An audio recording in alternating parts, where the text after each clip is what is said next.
Namaskar.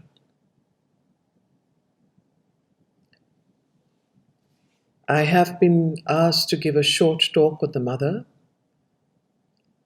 The topic, the mother, is as vast as the universe. And therefore, I will just pick a few of the important questions, episodes, ideas that define her. Firstly, I will take up the questions: who is the mother? What is the significance of the two-in-one, the dual avatar? What did the mother bring to Sri Aurobindo's yoga? Why did the mother create the ashram, Auroville? And what is the mother's place in the yoga of transformation? And then I will end with a few supreme mantras that I have found useful for those who are aspiring to do her yoga.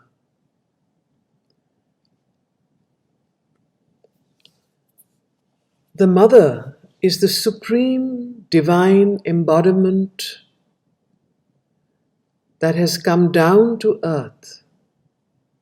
She is the embodiment of the Divine Mother, the Supreme Mother, that has consented to come into a human body. She is the avatar of the new creation and the new species, the supramental or Gnostic. She is the Supreme Mahashakti and is the spiritual collaborator of Sri Aurobindo. What was the need for her to take a human body? This is a very deep and almost, I would say, complex question to answer. But the most obvious reason that they have both indicated is because for the next step in human evolution, the mother's physical body embodiment was required on earth. Evolution is a process where one has to take birth on earth for progress and evolution. It cannot be done in the higher planes. And right now, the next step was a new species. It wasn't just an ascent to another consciousness, but a totally new consciousness, which was as new or as big a jump as from the monkey or ape to human beings. The human being to the supermind or the supramental being would be as great a leap in consciousness. And the idea of establishing a life divine on earth is the supreme aim of the yoga of Sri Aurobindo and the Mother. And for that, she had to descend into the body. She had to descend into matter. And it could not be done by one alone. And that is why both Sri Aurobindo and the Mother had to come down. It was a dual avatar, two in one or one in two. The same consciousness, but in two bodies.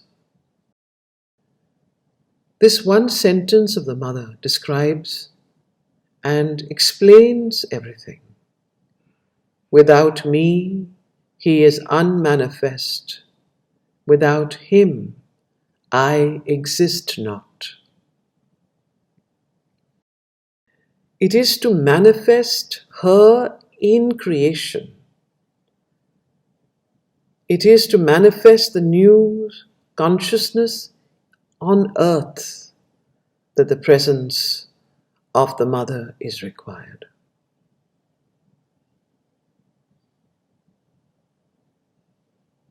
And the significance of the two-in-one is that this is the first time in the evolutionary history of mankind that the avatar has descended into two bodies, one male and another female, because this is required for the next step. What did the mother bring to the yoga of Sri Aurobindo? For that, we will have to go back to the first time that Sri Aurobindo and the mother met. As you know, she had met Sri Aurobindo at the top of the stairs where she did her pranam. And Sri Aurobindo later remarked that it was the first time that he saw and understood what perfect surrender means. So what the mother represents in Sri Aurobindo's yoga is the surrender, the absolute surrender, which can only happen through the psychic principle. It is the bringing forward of the psychic being and the psychic consciousness, and that element was introduced in the yoga of Sri Aurobindo by the mother. In fact, what we call the sunlit path was the mother's way. And Sri Aurobindo's yoga needed the mother, the presence of the mother, to bring it into life. And because it was not through the mind that the full transformation of the entire nature that could take place, for the supramental or Gnostic transformation, for the full transformation, it was only through the psychic being that was the vehicle for the full transformation. And when the mother took charge of the yoga, Sri Aurobindo went into seclusion to continue the bringing down of the supermind and the supramental force. And the mother took charge of the ashram. She, in fact, in a way you could say almost started the ashram. Before that, it was a medley of few sadhaks in a rather bohemian lifestyle that was living in the ashram. And this material organization of the ashram was done by the mother. And if you see the ashram, you will see how she has infused the spirit into matter, whether it is the physical education activities that she started, the playground, the sports ground, the organization of the departments, arts, crafts, drama, music, at atelier, the bakery, the dining room. She created a world that was a prototype, that everybody could see how to do work, how to do karma yoga, and how to infuse life with a spiritual, supramental, Gnostic hue. That is what Mother brought. And that is why she said, without me he is unmanifest. Without him I exist not. The integral yoga cannot be done by rejecting life, by rejecting matter.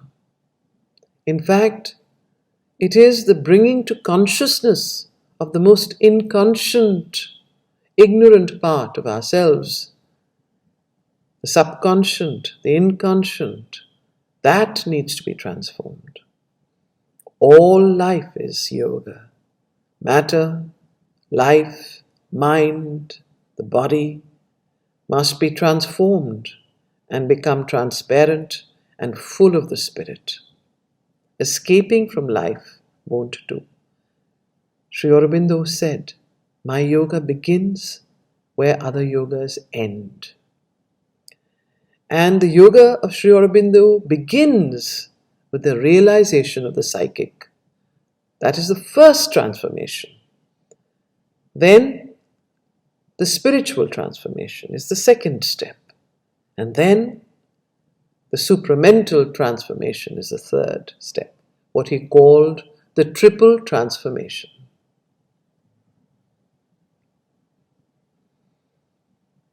In the same way, the mother founded Auroville in 1968.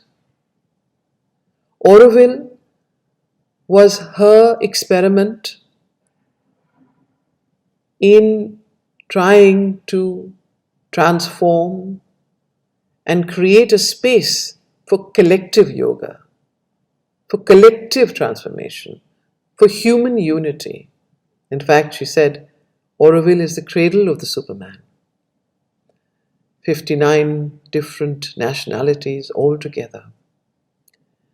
So the yoga was not just an individual yoga. It was also the yoga of the collective, the yoga of the earth. It included all the nations of the world. Such was the yoga that was attempted after the mother's arrival to Pondicherry. The mother, whom we know as the mother, whom we have seen. Some of us have met her, some of us have seen her in our visions. The sweetness, the love, the power, the greatness, the kindness, the compassion, and yet the great power. The moment one came in front of her, everything changed. Where did that power come from?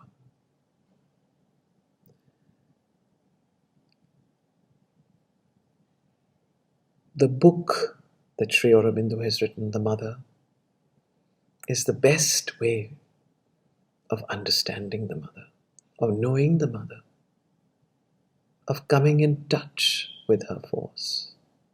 Meditate on that book, read the lines.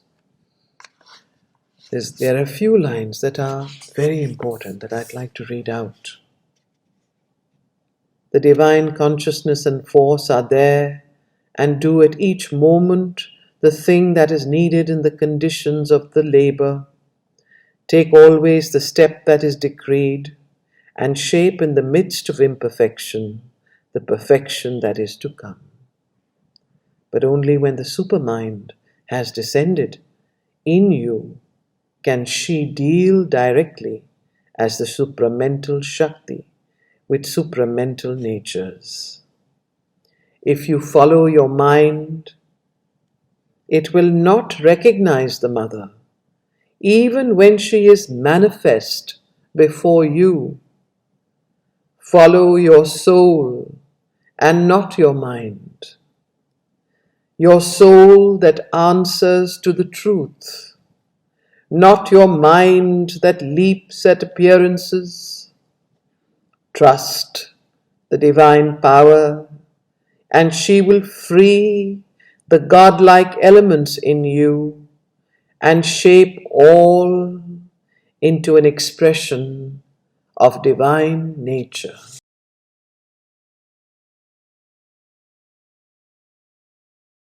And in fact, it is the mother that mediates between the sanction and the call. The mother's power and not any human endeavor and tapasya can alone rend the lid and tear the covering and shape the vessel and bring down into this world of obscurity and falsehood and death and suffering truth and light and life divine and the immortal's Ananda. So now we understand that because the aim was to divinize life, was immortality, as so beautifully written in Savitri, only the presence, the physical presence of the mother on earth could bring that about. And that is why Sri Aurobindo tells us over and over again in so many letters to sadhaks. You can only do my yoga if you're open to the mother. Open yourself to the mother. It is only her force and her grace that can do this most strenuous and difficult yoga. Because she is the sadhak and the sadhaka. And it is her force that must descend into you. And therefore in the mother, he writes, that there are three most important things that the sadhak has to do. Aspiration for the divine consciousness, aspiration for the mother's grace and mother's light to descend into you, rejection of all that comes in the way of that aspiration, and finally, an absolute surrender to her. An openness to open every part of your being, to be transparent, to tell her each and everything. You remember how the mother used to ask all the sadhaks and sadhikas, write to me, tell me, what is it that is bothering you? And open yourself to me so I can work through you. And that is why Sri Aurobindo said that unless one is open to the mother, one cannot do my yoga. In fact, you saw in the early days many sadhaks left the ashram because they could not open and accept the mother. There are a few books that are very important in the practice of this yoga. Of course, the seminal book is The Mother by Sri Aurobindo. And the other books, because the mother was very, very deep into the practice, are her two writings, The Science of Living and The Four Austerities and the Four Liberations. These three books together can give you a step-by-step method of the yoga and of the sadhana. As we all know, Sri Aurobindo transferred the mind of light to the mother before he departed to the subtle physical level or to the subtle physical plane. And he told the mother that one of us must go because the conditions on earth are not beneficial enough and to do this yoga. And I must go to prepare these conditions, and you must stay on. And he said, only your body can withstand the pressure of this force. Therefore, he asked the mother, please stay and continue this work of transformation. The mind of light was transferred to the mother when Sri Aurobindo left his body. And after that, the mother's work changed. The yoga of the body, the yoga of the cells, the mind of the cells, that work began. The mother went into semi-seclusion and she continued the work that Sri Aurobindo was doing. As you know, Nalinida, after the mother's departure in 1973, had a prophetic dream or vision where the mother came to him and said, don't worry, I have created the new body. The new body is there. The bridge has been made. The work I have come for has been done. And that is the greatest, the most supreme assurance. For those of you who would like to, please read that dream and vision of Nalinida, the certitude with which the mother told him.